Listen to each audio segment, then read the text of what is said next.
And welcome, everyone. So glad you could be here with us today at my Jewish Learning and Jewish Telegraph Agency for this special walking tour of Lima, Peru. I'm going to introduce a couple of people. First, I want to introduce and thank Donnie Rothstein from Jewish Mallorca, based in Spain, but which now runs virtual tours throughout the world. So you can find more about that through Jewish Mallorca, and Donnie will put a link in the chat box if you'd like to find out about even more tours. And we're so happy to be working with you and have you with us today. And I'm also very excited to introduce our tour guide for today. This is Vanessa Vasquez.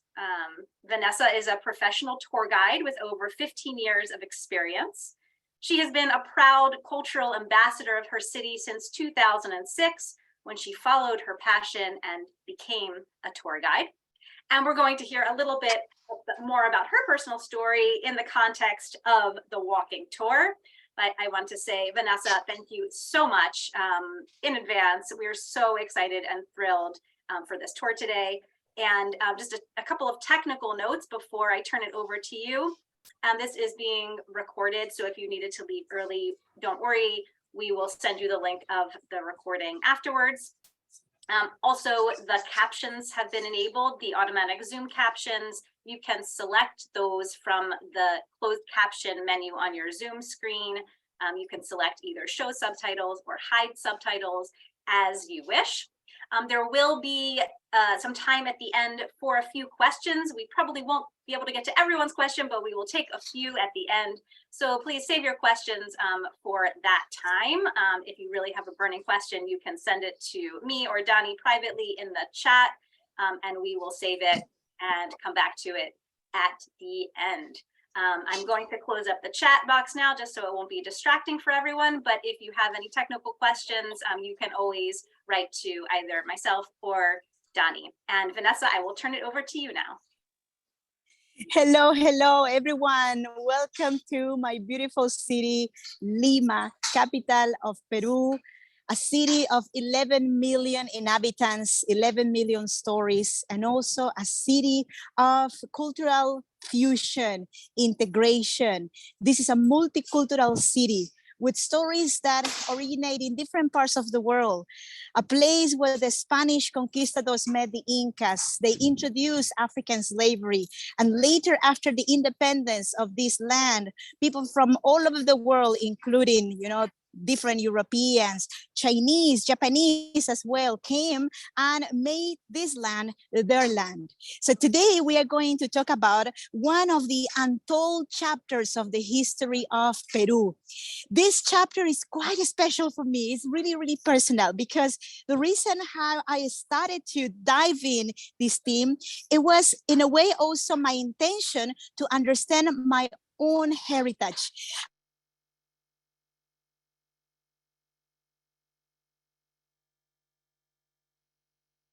It looks like we might have lost connection. We'll just wait to see if. And we are going today to talk about that we had in Peru, and also a community who was in terrible danger period. We are going to talk about the Jewish immigration, the secret Jewish immigration to Peru. So we are about to begin this adventure. I hope you are hearing correctly and receiving the video correctly, because we are live here in Lima, Peru. So we're going to begin this adventure. And of course, we are in a historic part of Lima. The name of this location is the historic center of Lima. We are not far away from the hills, as you can see. Those are the foothills of the Andes. And in the year 1535, Conquistador Francisco Pizarro established this city, so far we know, on top of an Inca city. So the Spaniards in this place, they started to build a city that will reunite all the characteristics of a Spanish city, but in the Americas. The idea of the checkerboard, the square design of the city, and the introduction of the faith the new religion and only religion allowed in this country after the coming of the conquest, the Spanish conquest, was the Catholic faith. So we have lots of beautiful churches in Lima. And this one, for example, is the Church of the Franciscan Order, one of the most important churches in the historic center and also one of the oldest. Now under renovation process, this church was established in the year 1672. One of the problems about the old architecture in Lima is that they have been constantly affected by earthquakes. So this is one of the reasons why it is necessary to constantly be retouching the architecture in the city. So in a moment, I would like to share with you some interesting images, because now we're going to go to the time that we are referring in this moment, the colonial period of the city of Lima. And look how interesting this image is. I hope you are seeing what I'm projecting in this moment is the same church, the Church of the Franciscans in the colonial times. And the reason why I'm sharing this exact location to begin with our story is because this place was a market. And this was not just a regular market. Usually the first markets of Lima were located outside the churches. But this one here in particular was the first slaves market of Lima, the first Black slave market of Lima outside the church. And the reason why we are talking about this important, let's say, market and the history of the slavery in Peru is because the story of today will take us to learn about different Jews. Some of them were secret Jews that came in secret to Peru and they continue their religious practice in secret, but also some of them remain secret even until these days. And how we probably know that that probably they were Jews is because of the archaeological and historical investigations that are being done by many specialists who are in the search of the real identity of Lima, a city that also had a Inquisition. We're going to talk about the Inquisition as well. We're going to talk about the acts of faith, the auto de fe of Lima, and as I said before, characters connected to this community. So the reason why we started talking about this church is because the first person we're going to talk about during this tour was a man who was known to be one of the richest men of Lima, an active supporter of the church, of many churches actually of the city, a man who was really, really rich and who made his fortune from the slave trade. So we are going, of course, to talk in a moment about him, and I will give you more information and more insights about this character. But before that, let me explain why this community, this Jewish community, Sephardic community, came to Peru, right? So what they were escaping from. So again, I have some images that I would like to share with you. And we have to understand, of course, that the period that we are, let's say, talking about is a period of big complications in Spain. We had the establishing of the Inquisition in the year and the expelling of the Jewish community later in the year 1492. Many of the Jews went to Portugal, escaping from the Inquisition. And in Portugal, they had some years of certain comfortable lives, but later they were forced by the king, Manuel I of Portugal, to convert again into Christianity. So they were being persecuted. Very important to mention that Peru probably was one of the most distant lands where someone could travel to from Spain or Portugal. Look at where we are in this moment, no? Peru in the map. I hope you are seeing the location of my country. We are between latitude 13 and 12 below the equator line. So we are a warm country located in a zone that is quite tropical. Lima, by the way, lays on a desert, right? So many of the men who came to Peru during that period could be Christians, old Christians, or new Christians also, were here to make fortunes. They wanted to live comfortable life, but also many of them wanted to escape.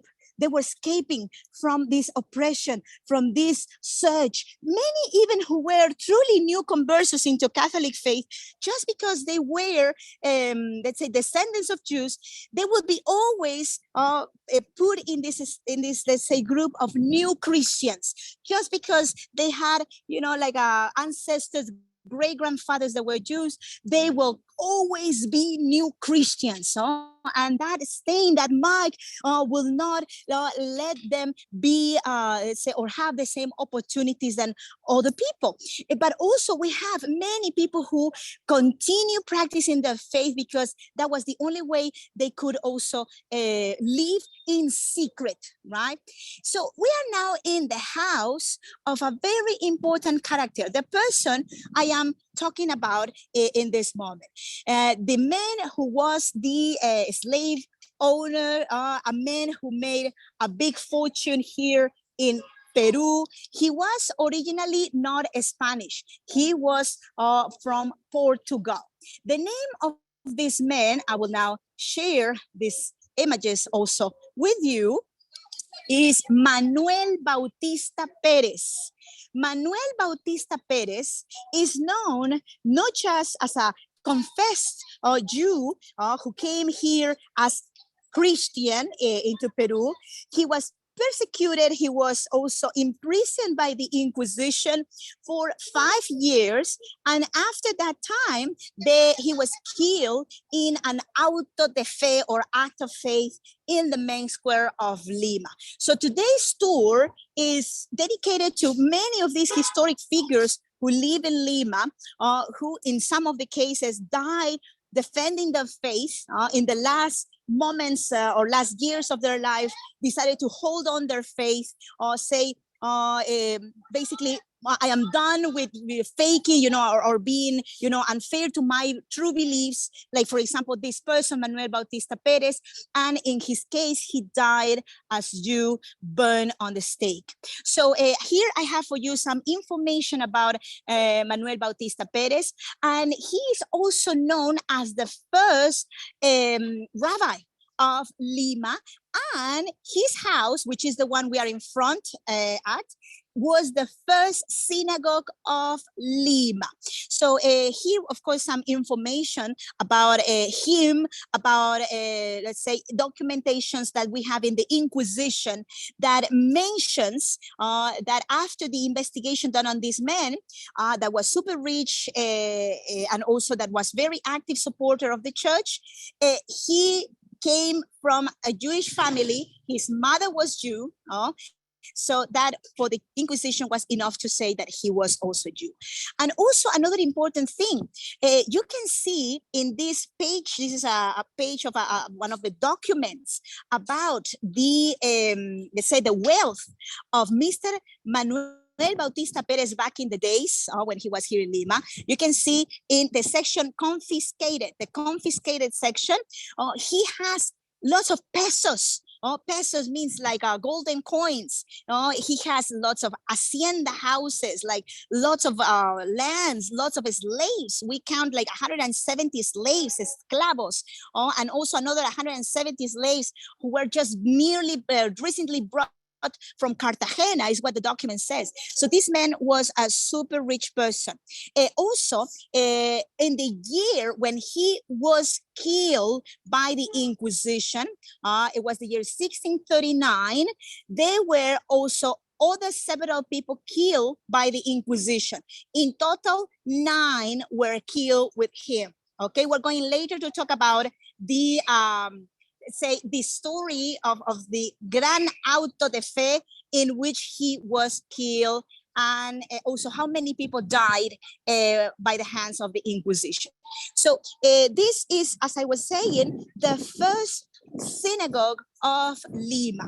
And the story that we know about the discovery of this synagogue is also fascinating, and that is because we have this story recopilated in a series of documents that later were made a book that also you can access to online, has been translated into different languages, especially English, or the Tradiciones Peruanas, or Peruvian Traditions from Ricardo Palma. So the Tradiciones Peruanas are a set of stories and documents in which Ricardo Palma in the 19th century, he recopilated, like, from the people of Lima, usually the elderly people of Lima, stories that were sort of like being forgotten. So he wanted to not lose this big knowledge of the citizens. And one of those stories talks about this house, the first synagogue of Lima, and how Mr. Manuel Bautista Perez was discovered as a Jew. So the story is really interesting. And it says that one Friday night, a drunken man was walking, trembling, stumbling in the city of Lima. It was dark, Fridays at nighttime. There was no street light back in the old days in the 17th century. So he was looking for a party. He was looking to get into a party because probably he was kicked out from another one. So when he came through the street of the Church of St. Francis, this is the Church of St. Francis, by the way, you can see the wall of the church. He came through here and he saw the door of the house of Manuel Bautista Perez a little bit open. So it was not completely closed, as if the house was awaiting for people to come in, but in secret. So this person, thinking that there would be party inside, he decided to get in, and the deeper he went into the house, the more mysterious everything turned, because the lights were off, but he heard voices of people chatting inside, conversing. So the story is also packed with, a lot of false things, of course, some real facts and some false facts. So I am about to tell you one of the probably made up things of the story. So when this man got deeper inside, he saw in one room a group of people who were lashing an image of Jesus Christ that was crucified. The image was put left on a table, and on the head of this table was seated Manuel Bautista Perez.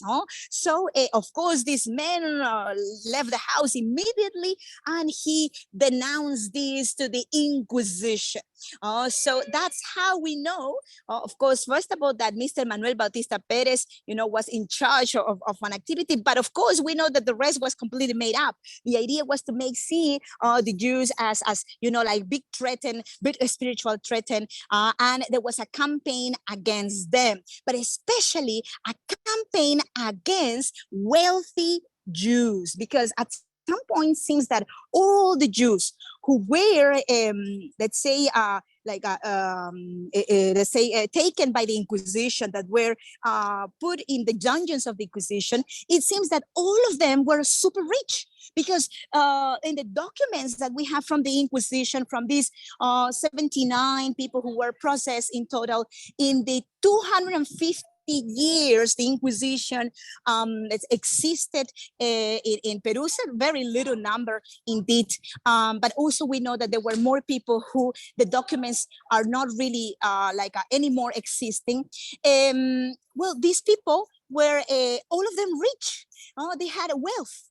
And you know why? The reason is that the Inquisition who came to Peru, that Inquisition was originally sort of like a modest institution. They were dependent on the king, of course, in part of the church. So it was very, very complicated for them to get enough money or resources, to grow, and even sometimes to pay the people who work for the service of this institution, which probably already, it was run by the king and queen of Spain, of course, with the permit of the church, but it was also more like obedient to the decisions of the queen and king of Spain, the kings of Spain. So this institution needed to find a way to make wealth in this territory. And initially, the Inquisition was here with the intention of checking and controlling on the, let's say, the Spanish that were Catholic, because in theory, we had no Jews in this territory. There were no like Moors in this territory, no Protestants in this territory. We're talking about the 16th, early 17th century, because it was supposed to be that there were very strict documentation processes to check the people who were coming to this territory. But to be very honest, we know that these documentations, you know, these check processes were not really that effective, because, for example, here I'm sharing with you some really interesting images, an interesting series of images in which you can read, for example, that 87 members of the crew of Columbus were Jews, and their last names are still like everywhere here in Latin America: Cortés, Hidalgo, León, Mendoza, Valdivia. We have many of them that are, we know, descendants of Sephardic Jews. Also, many had to change their names eventually when they came here, so they could maybe go under names that were not traditionally names of the Jewish families, but still, of course, they were descendants. No, Benjamin Netanyahu says that there might be, he did an estimate that approximately 60 million descendants of Sephardic Jews live nowadays in Latin America. And also there is a list of names that nowadays in Latin America, we know we handle also people who are interested in learning more about our heritage. There's a list of names that over, let's say 500 names, probably last names, that are connected to the Jewish, Sephardic Jewish immigration. So we are now getting into a very intense section. I'm sure we are already having some really nice questions. I will be also focusing in answering all of them at the last part of this event, which I promise is going to be also really interesting from beginning to end. But a little dose of reality, my friends, a little dose of reality, of Peruvian reality, is the terrible polarization we are having in, well, in many countries around the world, in Latin America especially. Our fight is always about, you know, like between the left and right. To be more particular, most of South America is now being run by left side governments. And also there is a big polarization in the country. So every day we have protests and demonstrations. The reason why we are going closer to this demonstration is because our tour really officially takes us even after the section of the protest, but we have not permission in this moment to go there because of the protest. The police has taken over everything. But I'm taking you the closest I can, and the safely, of course, I can be, to the next place we're going to talk about, which is the Inquisition in Peru. Already I said some words about the Inquisition, but I want to also, with certain distance, show you the building where the Inquisition used to be. So, of course, I will be trying to get closer, and also I would like to have the chance of continue explaining some things. So I will, first of all, show you this location, and then later we're going backwards to continue explaining better everything. So this building you see over here is the Inquisition building, and that one over there is the Congress. And all of the people you see over here are protesting against the Congress. And in this case, they are supporters of the president. Okay, so now we're going a little bit backwards, and I promise I have some pictures with me to share with you about how that building looks in front, okay? So we'll be just turning a little bit backwards, and I hope you can still hear me. Everything will turn also intense later. So we have come in a right time to converse and to also explain the history of the Inquisition. So now I will stand briefly over here because I have also other pictures to share with you now about how that section looks like. Okay, and the idea, of course, is to have the chance of seeing some images that I will be sharing with you related with the Inquisition, okay? I have several in this moment. And if we were able to go outside the wall, the barricade you saw there, back in the 19th century, we would be able to see this park, right? Not yet the Congress is from the 20th century. And you can also see in what edge, in what little section, this sort of like triangular frontis, which is the building of the Inquisition. So just to give you an idea how old this building is. This is the way how the building looks from the very front. The Inquisition used to be a museum until 2018, when went under renovations, okay? So, well, being under renovations is something very common here in Peru, but something we tour guides didn't expect is that those renovations never ended. Until this moment, the museum is closed. Why? Well, you might be wondering, of course, why? It was the same thing I tried to wonder for long. The answers were never clear. But now it's been speculated that the church, the Catholic Church, which has a very strong presence in Peru, doesn't like the story of the Inquisition to be shared, to be spread over, right? So that's why they observe this museum and they made some, let's say, observations over it, okay? So now I will be moving a little bit backwards also to continue talking about the story of what's inside the Inquisition. And you can see over here some images I will be sharing of if we were able to go back in time and visit this museum inside, this is what you will be able to see. For example, you will be able to see after opening the doors, the Chamber of the Secrets, well, which has a legend or one of those traditions that Ricardo Palma also saves in his document Tradiciones Peruanas, Peruvian traditions.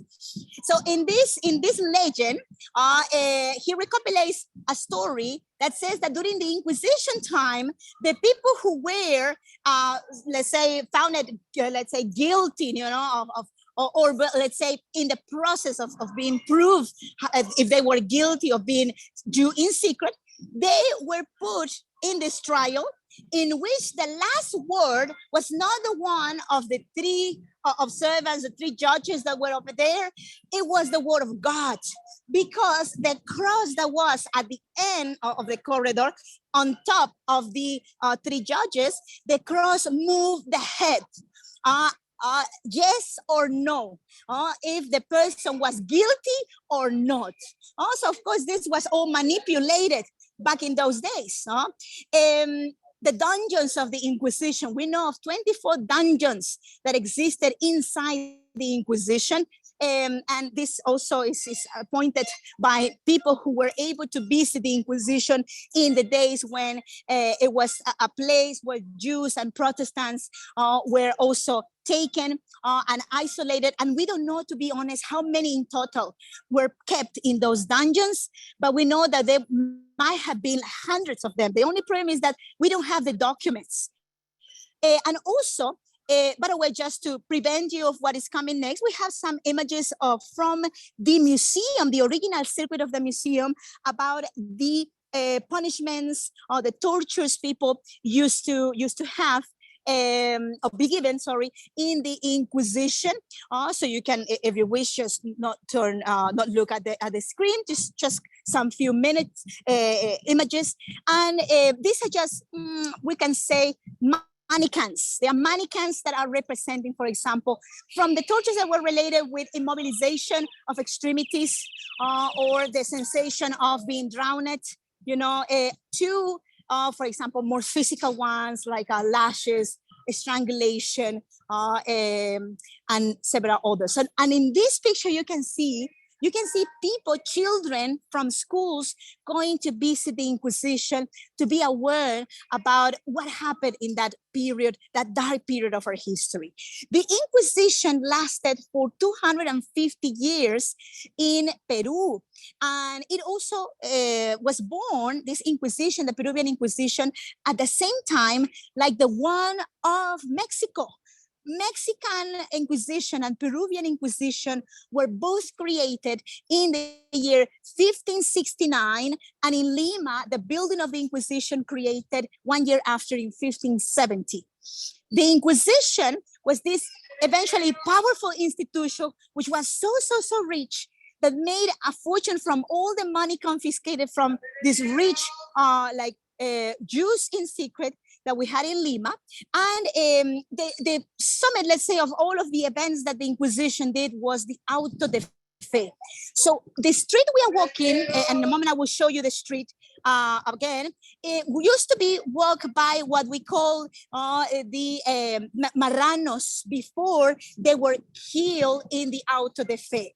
And this dress you can see here is the way how they were dressed up before they were killed. So let me tell you, also talking about the word that I just used, because I'm not using, of course, in a pejorative way or a demeaning way. For the purpose of my investigation, I am also using the words that were used or given to them to the secret Jews or the crypto Jews back in that time. And let me show you here, for example, what marrano means. Maybe you've been wondering, what is the origin of this word? I've done an investigation also based on Spanish documents and also historians who say that the word marrano comes from Old Castilian or Spanish word, which is marrar. And marrar means to errar or be wrong. Also, the marranos were the ones who were wrong. Right? Nowadays, many people will think that probably the name Marrano is connected with the name of the pigs, for example. But no, we know that the original meaning of this word is connected with being wrong, right? So, as I was saying, back in the colonial times, people who were found guilty to be Jews, like for example, Manuel Bautista Perez, this rich, wealthy man, owner of lots of slaves and lands and properties, who was taken to the Inquisition in the year 1635 to the dungeons of the Inquisition to accept his guilt, to confess he was Jew in secret, and of course, to repent, because the idea was to repent. The Inquisition was here to make people to repent of their wrongdoing, right? But a person who didn't repent it was sort of considered a failure for the Inquisition.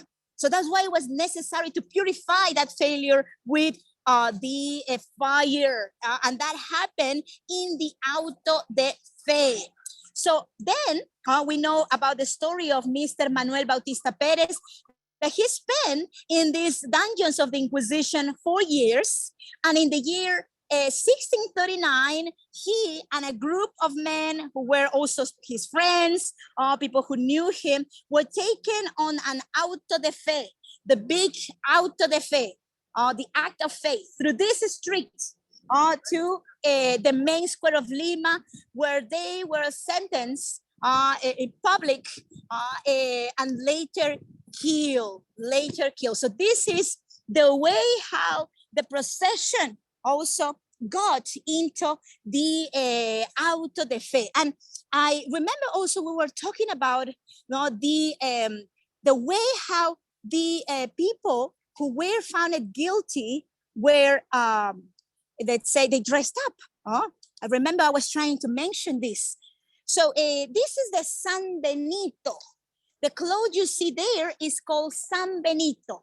The San Benito comes from actually an abbreviation of a word in Spanish, or two words in Spanish, the saco bendito. San Benito is actually, the origin is saco bendito. So let's say blessed robe, blessed like clothing, and that clothes you see there in this person, this mannequin, this is, by the way, one of the mannequins that was in the Inquisition Museum. So this cloth you see there with the cross that is sort of like twisted, a red cross that is twisted in the chest, and also the conic shape. ¿Se puede pasar? ¿No? Para poder hacer un tour? Okay, no hay problema. We're going around. So the gracias. Oh, the closure of the Congress says people, sorry. We have some sections that are close to the pedestrians, but we're going on the other side. Remember that we have lots of political actively people here, right? So I was saying that the saco bendito is this element that people dressed or use to show that they were of wrongdoing, that they were, let's say, Jews or in secret. They were crypto Jews. So this is how people also got into the plaza. And I have also another image where we are also going also to see some of these streets, and we are trying to do, this is live. So there are always things happening when you are live. We have like the protesters, but I hope you are enjoying this story and this event. This is an image of how the procession of the Auto de Fe used to be like, right? So in the image you can see there, you have like a long line of people going into the main square of Lima, and some of them actually are the ones who will be killed by the fire of the Inquisition. Initially, the first Auto de Fe were only conducted in the main square of Lima, which is, of course, the place where most of the important activities of the city take place. But later on, when the city of Lima was walled, and that happened in the year 1672, like when we started to put the wall, then later in the 17th century, we had already a big wall in Lima. The Auto de Fe could not be done like all in its full in the main square because of the smell of the smoke caused by the stake. It was really like too much for the city. So that's why people were not burned in the square at the end, let's say, of the work of the Inquisition in Lima.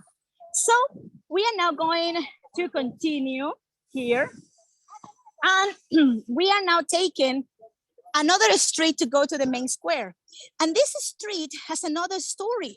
The story of this street is the Calle de los Judíos. The story of this street is named after that name by the writer Ricardo Palma in his local traditions, Peruvian traditions. And he mentions that back in the colonial times, in the street next to the cathedral, there used to be placed it's sort of like a board of wood in which the names of the Jews who were found guilty by the Inquisition and were to be killed in the main square or later in the quemadero, which was a little bit far away from Lima in a more open space. Here is where these names were displayed. Also, it's very important to remember that these atrocities happened in a period when the church needed to sort of like defend their position as the only religion allowed. And that is because the indigenous here in this territory were sort of like pushed into a new faith. The Catholic faith. We had also our own faith. The Incas had their own faith. We used to worship the sun, the moon, the lightning, the rainbow, Pachamama, Mother Earth. And the Spaniards say no to this. So what they didn't want it was any type of confusion between the indigenous and the faith they were trying to teach. That's why the Inquisition needed to be very tough. From being originally an institution that persecuted, bigamous and blasphemous, so Catholics who were not behaving correctly, it passed to being later a persecutor of Jews that came in secret. Because that idea also of, like the corruption, it is also very old to us. So, and we know that there were people that sneak in Latin America, faking documents, of course. Just a little souvenir for you all. We have the name Calle de los Judíos coming here in the corner. And also from this location, we'll have a view of the beautiful main square of Lima, which is where the story also of the Auto de Fe took us just minutes ago. So the Calle de los Judíos, the street of the Jews, and the pretty main square of Lima, which— So sorry Vanessa, so sorry to interrupt. I'd love for you to tell us a little bit about that sign, who put it there, when it was put there, and yeah, we'd be very interested to hear about yes, its history. Okay, so no problem, Danny. First of all, this street, Calle de los Judíos, is the way how in the colonial times was known. For example, on the other side, we have Calle de los Botoneros. Oh, sorry, bodegones. Bodegones. So there were different type of businesses that occur in different parts of Lima. And because Lima was very tiny, each street had a different name. We were not using the names of avenues like nowadays we do. Instead, each block had its own particular name. So traditionally, the name Calle de los Judíos, which is, as I said before, recollected, this story recopilated in the series of Peruvian traditions of Ricardo Palma, the explanation of the name that people use, but sometimes they didn't know why. So many of these names people just use like, let's say, because that's the tradition. Usually when you have a tradition, you never, said why the tradition is the way it is. But Ricardo Palma was able to find the origin of the name of Calle de los Judíos in his investigation. So now we know that right next to the cathedral, probably in this section, we had that board with the names of the people who were to be killed by the Inquisition in the main square of Lima. And the main square of Lima, I hope I was able to answer correctly, Danny, your question. And thanks also for that. Yeah. Yes. And the main square of Lima is really the highlight of this last part of the tour, of course, because we have a protest. There is a limit amount of people that can get across this square. But from here, we have the chance of seeing the fountain, for example, that is in the image that I just shared with you. Just let me share with you again the old image of the Auto de Fe. Can you see it? The Auto de Fe that we have, in which Mr. Manuel Bautista Perez was killed the year 1938, in which we can see the fountain, we can see also the procession, and we can see a building right in front, which is where we used to have the house of the viceroys. And now we have the house of the presidents of Peru, which is right in front of us. The Inquisition was abolished in 1821, the year of the independence of Peru. And many of the Jews who lived in the 16th, 17th century were, of course, afraid of the Inquisition tough hand. So what they did was escaping from Lima, but they couldn't return to Spain or Portugal. So many of them went in direction to Brazil, or they took rivers that would end up going to Brazil, but in the meantime, they, let's say, went to other directions. So now I want to share with you a little part of the story, my own story. And this story also is connected with a community that is located far away from Lima. So this is the reason why I ended up doing this investigation. So we know that the Jews of Lima escaped, of course, not to Europe again, not to North America. Instead, they went to a land that was a little bit better, Brazil, because there was no Inquisition in Brazil. We had Inquisition here in Peru, but not Portuguese Inquisition in Brazil. So we know that they took Marañón River in direction, of course, this river to the Amazon, trying to go to Recife or to other lands that were a little bit more friendly to the community, or at least a little bit more isolated. But there is a section of Peru in the north of the country where Marañón River like turns in direction to the Atlantic, let's say, that is called Cajamarca. And Cajamarca is known as a land of Jews or descendants of Jews. Especially there is a town called Selendín. Selendín, which you can see also in the map on the right-hand side, is a town where people have really strange traditions for the rest of Peruvians. First of all, they don't look like most Peruvians. They have green eyes, which is a really interesting characteristic, not seen really much in the rest of the country.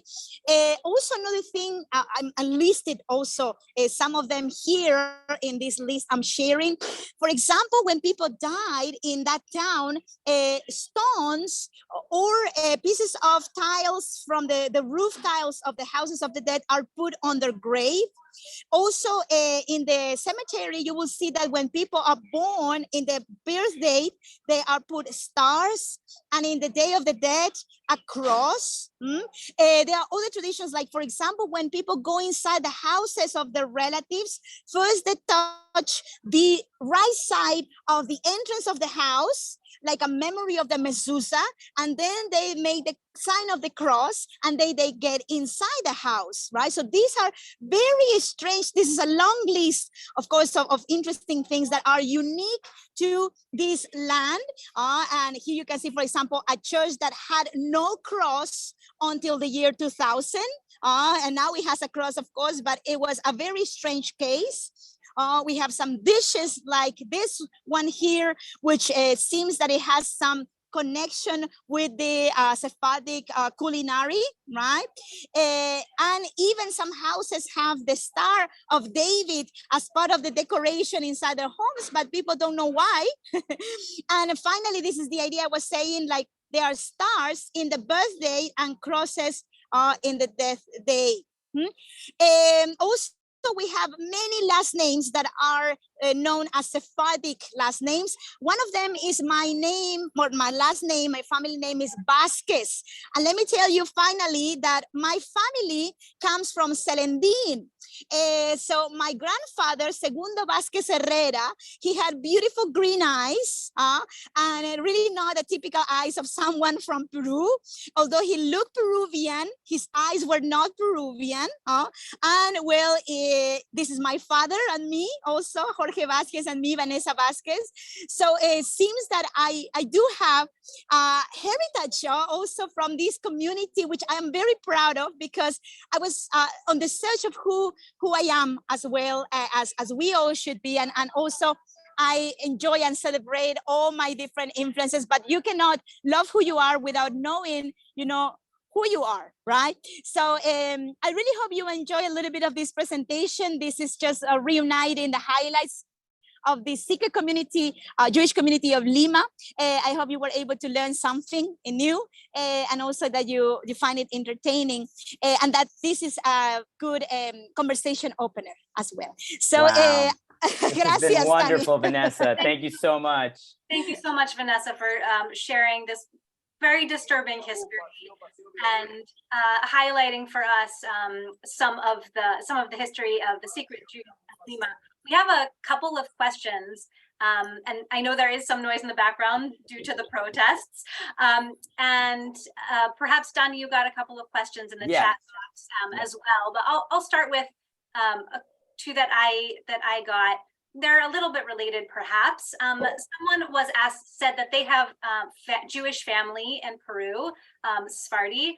And could you share anything about the history of the Jewish community that was not part of the secret Jewish community, but sort of the out Jewish community? And also there was a question about the Jewish community today, how large the community is in Lima and in the country in general. So we'll start there. Exactly. So of course, as you know, we have two different communities, two different stories. The secret community was a Sephardic community coming from Portugal and Spain. But nowadays we have another community, which is not numerous. It's a small community, about 2,000 members of the community actively like participating on with this on the synagogues, with the events, religious events also of the community. And they mainly live in San Isidro and Miraflores districts. They are, most of them, let's say, from Poland and Russia, meaning that they are Ashkenazi.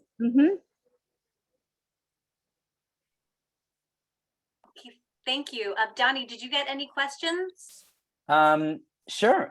We wanted to hear a little bit more about that community. Maybe you know roughly how many Jews are there. Is there a Jewish school? Do you know of any kosher restaurants? I mean, you could even talk about a lot of Israeli backpackers I know that come through Peru. There's a bunch of questions that want to know a little bit more what it's like living as a practicing or non-practicing Jew in Peru, specifically Lima, of course. Well, thanks for the question also. First of all, Peru is known to be a very friendly country. We don't have any anti-Semitism in Peru or demonstrations of that kind in Peru. We have 3 synagogues in Lima, and we have also Lubavitch, Bejabat. Most of the community is Orthodox. We have in this moment a kosher restaurant at La Lubavitch. But we used to have another kosher restaurant, more like open to the public, to the general public, that has been closed because of the pandemic. We also have a school, the Leon Pinelo School. This school is not exclusively for the community because they couldn't really sustain just teaching the children of the community because it's quite small. It's open to anyone. But it is considered one of the top schools we have here in Lima. It is also quite expensive to enroll in that school. And also they have side activities there that are related also with, like for example, learning Hebrew, and many other events that are connected with the community. Most of the community also fled away from Peru in the 1970s and 80s because of the terrorism in the country. The Shining Path and the MRTA scare away from Peru, not just the Jewish community, also many other communities from, many other different communities from other parts of the country, like the Italian community, the German community, the English community. They left the country in the 70s. So that's why the community reduced a lot. But there were people who decided to stay. So they are the ones that are still here. But to be very honest, most of the young people of the community go out to Israel or to North America, to the States or to England, because they find more opportunities, more educational opportunities, work opportunities. But they return also to visit the family every once in a while, and because they probably also are adapted to a little bit of the local culture, maybe also some adaptations of the Peruvian cuisine, which is so famous, making them kosher probably. Wonderful. I know I had a couple other questions. Julie, do you have any on your ends that you wanted to jump in, and we can go back and forth a little? Sure. So one of the questions that came in was, sorry, I'm just finding it. Someone asked if they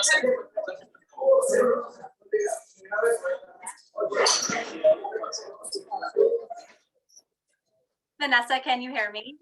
Oh, yes, now I can hear you. Someone asked if the Peruvian government allowed Jews to immigrate during the Holocaust. No, actually, one of our righteous among the nations, Peruvian, was a diplomat who gave away passports to Jews, to families, or Jewish families, children also. They wanted to escape from Germany back in that time and wanted to come to Peru. These families were not finally coming to Peru, but they were given the passports. But the problem about this man is that he was removed from his position. So he's known as one of the righteous among the nations.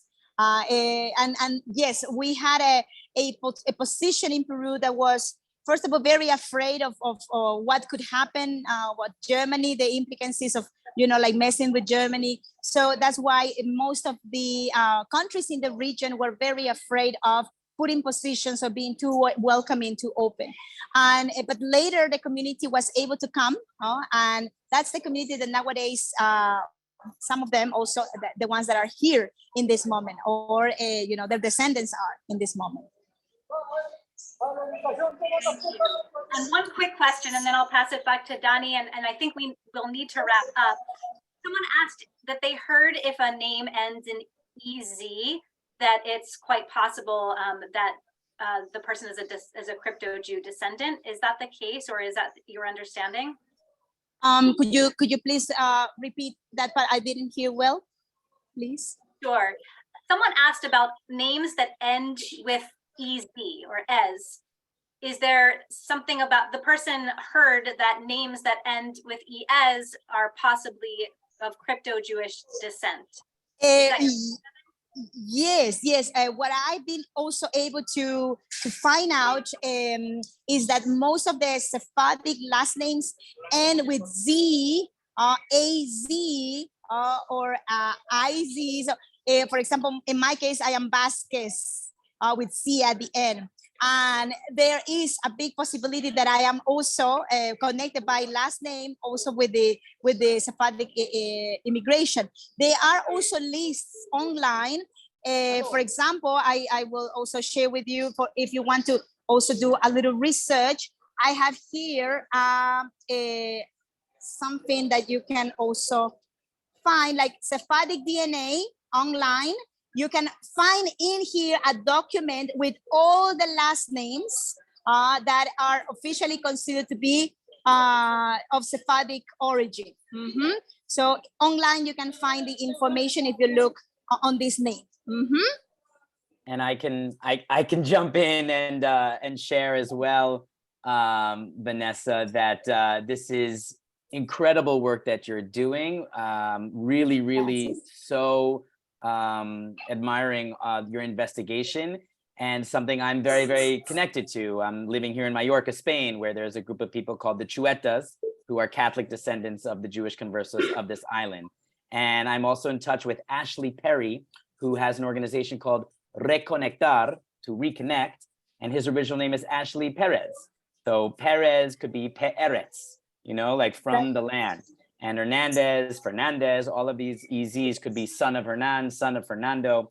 So these are some hypotheses and theories, because it's a story that's been really covered up for centuries. So to bring it out is very complicated. There's a lot of opinions and perspectives, which is why we have a lot of wonderful questions that are coming in, all of which we cannot, handle right now. But I'm going to put your email in the chat so people can follow up with you. I'm going to put my email in the chat so people can follow up with me, because this is a huge topic that we are unable to delve fully into in only an hour's worth of time. There's a whole group from Iquitos, which we weren't able to discuss, about Sephardic Moroccan Jews coming for the rubber trade in the Amazon and then marrying Amazonian women, and now their descendants are interested in being recognized as Jews. And you mentioned earlier on our call, the first Jewish cemetery is actually in this tiny town in the Amazon called Iquitos.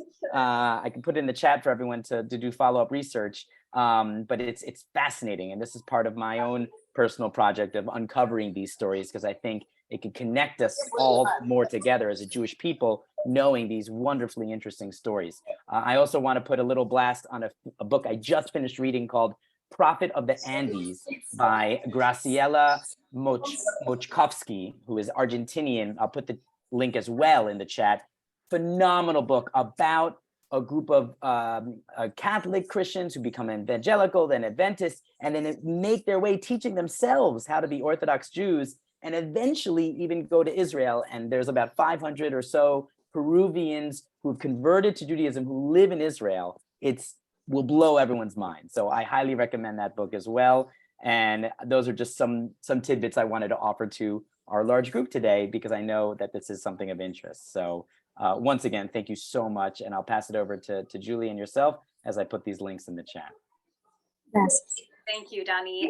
Yeah, a bunch of people are asking for the links, so they'll be happy to receive those links in the chat box. I want to thank you again, Vanessa, for for taking us through the streets, especially on a day where there are multiple protests going on. It's not easy, but thank you very much for doing this with us, My Jewish Learning and Jewish Telegraphy. And I want to thank everyone for coming. And we will post the recording as soon as it is ready and uploaded, and then we will send you an email with the link to the recording. Also hope to see you at our next tour. You'll be receiving information shortly about that, so keep an eye on your emails. And I believe that is all. I'm going to give us another 30 seconds or so because I know people are grabbing those links, and I don't want to shut down just as you are doing copy paste. But I wish everyone a good rest of your day, and thank you again, Vanessa. Thank you again, Dani. Thank you to everyone who came today and took time from their day to learn about this history. And we hope next time. Thank you.